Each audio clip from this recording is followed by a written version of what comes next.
All right, let's dive right in. We're going to be talking about a crisis that's been quietly brewing in India for more than 50 years. Seriously.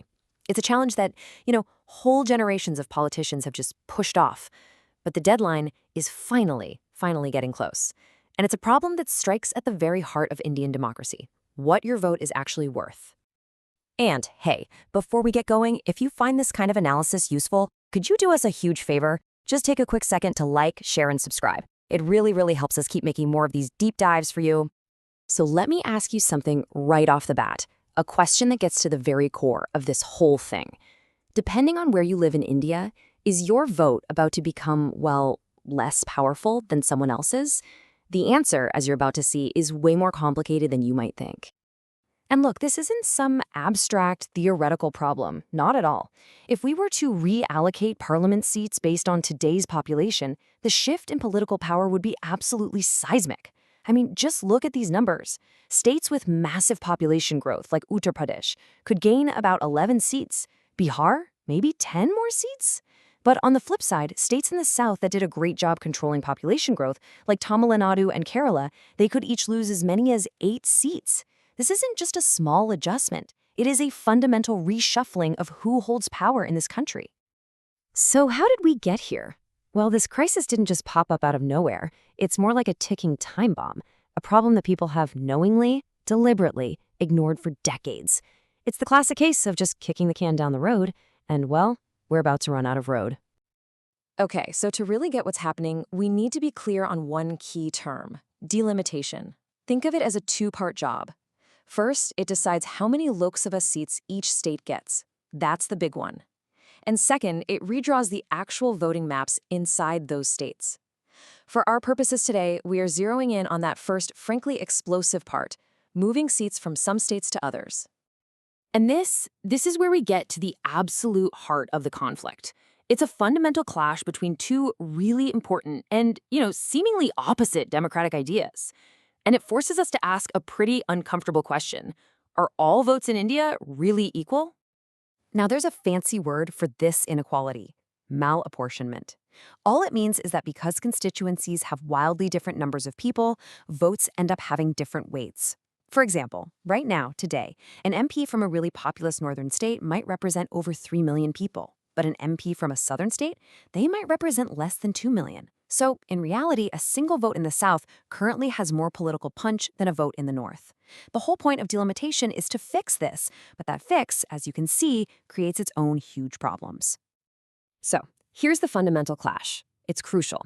You've got two completely legitimate democratic ideals just smashing right into each other. On one side, you have political equality. The big idea is one person, one vote. Simple, right?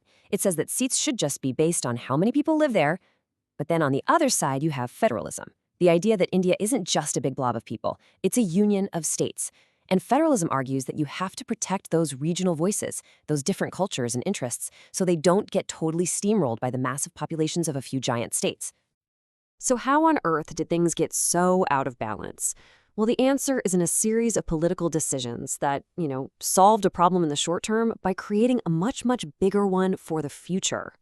Get this. The number of Lok Sabha seats your state has right now is based on population data from 1971. 1971, that's over half a century ago. Then, in 1976, the 42nd Amendment just froze the whole thing, basically putting the problem on ice until the year 2000. When 2000 got close, they did it again. The 84th Amendment in 2002 kicked the can even further, extending the freeze until the first census after 2026. Well, guess what? 2026 is right around the corner. The bill is finally coming due. And this really pulls back the curtain on the political calculation here. The official story for the freeze was, we want to encourage family planning. We can't punish states that control their populations by taking away their political power. But as the Vitti Center for Legal Policy points out, that was basically a smokescreen. What it really did was protect the political power of certain states, making sure the politicians who made the decision wouldn't have to be the ones to deal with the consequences. This is exactly why we can't just look at this as a simple math problem of one person, one vote. The decision that's coming is going to have huge implications for the entire fabric of India's federal structure, that delicate and, let's be honest, often tense relationship between the center and the states. And it's so important to remember that India's federal system already has what experts call a strong centralizing tilt. What that means is the union government in Delhi already has a ton of power over the states on everything from money to making laws. So any move that concentrates even more power at the national level, driven by the populations of just a few states, could really strain that fragile balance to a breaking point. Now, I know what some of you might be thinking.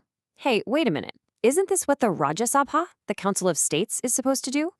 And that's a fair question, but it's just not the answer. See, unlike the U.S. Senate, where every state gets 2 senators, big or small, our Rajya Sabha seats are also based on population. And on top of that, MPs don't even have to live in the state they're supposed to represent anymore. So what you get is an upper house that pretty much just mirrors the party politics of the Lok Sabha, and it fails to act as a real check to protect the unique interests of smaller states. So this all leads to a really fundamental question for the future of Indian democracy. If we go with pure population-based seats, what happens when just a handful of very populous states, all in the same part of the country, can consistently get a majority and decide national policy for everyone?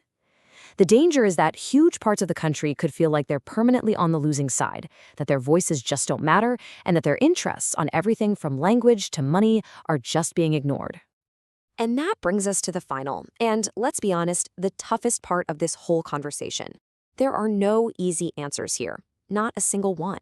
Instead, India is facing a menu of really difficult choices, and every single one comes with some serious trade-offs and consequences. So, what are the options on the table? Well, here are the main ones. First, the politically easiest one. Just postpone it again. Kick that can down the road for another generation to worry about. Second, make the parliament bigger. Increase the total number of seats. That way, no state actually loses the seats it has now, but the more populous states still gain a lot more power. A third, more complicated idea is a compromise called digressive proportionality. Basically, it's a formula that still gives more seats to bigger states, but it gives smaller states a little bit of a boost, just to make sure their voices aren't completely drowned out. And finally, a fourth path would be to actually strengthen federalism itself. Maybe reform the Rajya Sabha so it truly represents states, or give states way more control over their own money. And you know, what's amazing is that this isn't some new fear. As his incredible quote shows, Dr. B.R. Ambedkar himself saw this coming, way back in 1955. He warned that this difference in population and power between states would plague the country, and that finding a solution was absolutely essential. And here we are, all these years later, and that solution still hasn't been found. So, at the end of the day, the solution here can't just be some mathematical formula that a commission comes up with. It's a deeply political, even philosophical choice. It is a fundamental decision about what kind of nation India actually wants to be. Is it a pure majoritarian democracy where population is all that matters? Or is it a federal partnership that tries to balance the power of all its diverse states? And that leaves us with the final and most important question. And it's not just a question for politicians, it's a question for every single citizen to think about.